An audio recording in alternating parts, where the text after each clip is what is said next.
Since the earliest UFO sightings, witnesses have always been subject to heavy ridicule. They are portrayed as overzealous sky watchers who wouldn't know a DC-9 from a weather balloon. But what happens when the witness is someone who doesn't fit into these categories? What if the person has a solid reputation and career? What if the witness doesn't just know a DC-9, but flies one? Captain Raimundo Cervantes has been flying for over 40 years. With 17,000 hours of flight time, he has seen it all, or at least he thought so. July 28, 1994. Captain Cervantes is piloting Aeromexico Flight 129 from Guadalajara to Mexico City. He's taken the route before and everything seems in order, including the weather. Totalmente claras. Totally clear, like we the aviators say. We could see the next day, totally clear.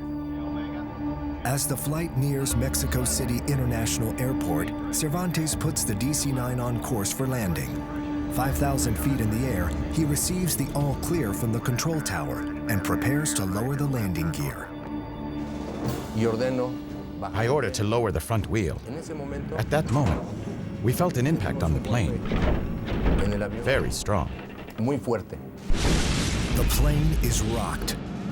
To Cervantes, it appears obvious that they have collided with something in midair, but there is no time to investigate. The pilot has already begun his descent of the DC-9. At that moment, I declare an emergency, and I requested an area so that I can develop the list of emergency and coordinate my personnel of flight attendants, because I thought we were going to have an abnormal landing. Unsure of the condition of the damage to his landing gear, Cervantes needs nerves of steel to coax the wounded jet to safety.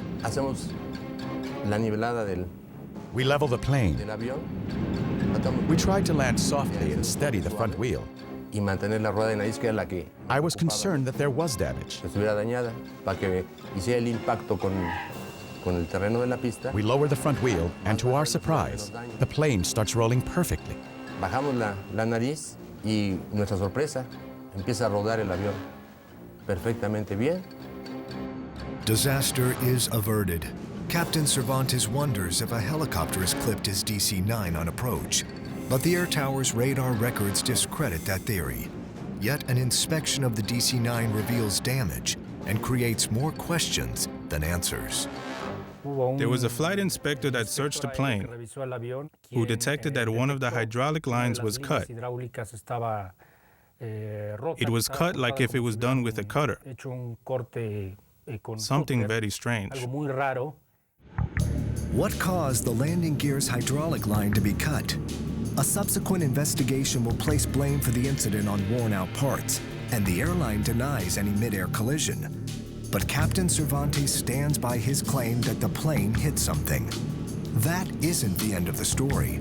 Flight 129's strange encounter is about to get even stranger.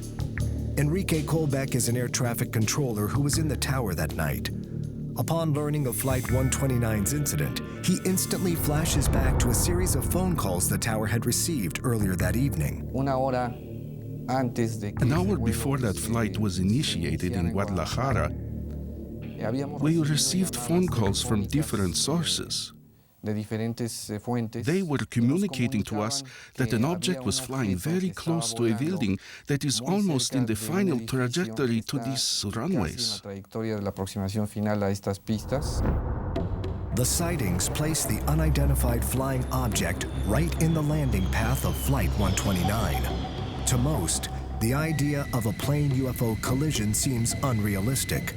But a few days later, another incident at the same airport raises suspicions that something out of the ordinary is going on. August 8, 1994. Co-pilot Carlos Corzo is helping Aeromexico Flight 304 from Acapulco begin its descent into Mexico City International Airport. The morning skies are partly cloudy as co-pilot Corzo looks out the cockpit window. The pilot's eyes are glued to the instruments. He was flying by instruments, so all his view was on the instruments, like was taking care of the surroundings and seeing outside, and even take the communications and helping him with the approach As the plane breaks through a cloud, a shocked Corzo finds something unexpected. I was leaving 12,000 feet and came out of the cloud, and I see this big object in front of us, and I really get scared.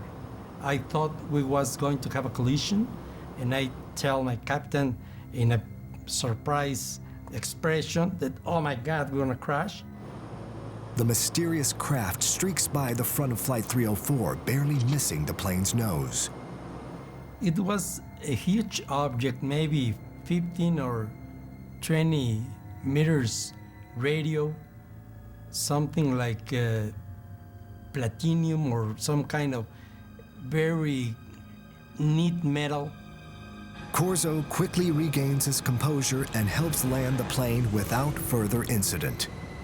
Afterward, he speaks to an air traffic controller who reveals that Corzo's plane was in fact the 5th plane that week to report seeing an unidentified object.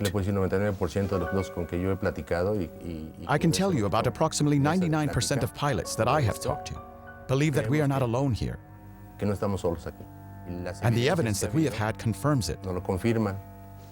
We take it very seriously because it could affect our airspace.